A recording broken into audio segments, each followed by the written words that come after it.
50 বছর কোরআনের তাফসীর করেছি সারা বাংলাদেশে, সারা পৃথিবীতে। আমাকে বানানো হয়েছে যুদ্ধ অপরাধী, আমাকে বানানো হয়েছে চোর, ডাকাত, হত্যাকারী, ধর্ষণকারী। আমি আল্লাহর নামে কসম করে বলছি, আল্লাহ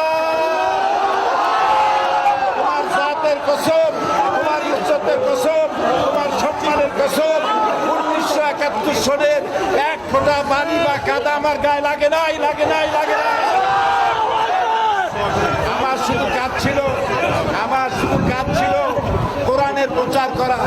নাস্তিকবাদীরা সহ্য করতে পারে নাই, জালিমরা বরদাস্ত করতে পারে নাই, যার জন্য আমাকে বন্দী করে রেখেছে।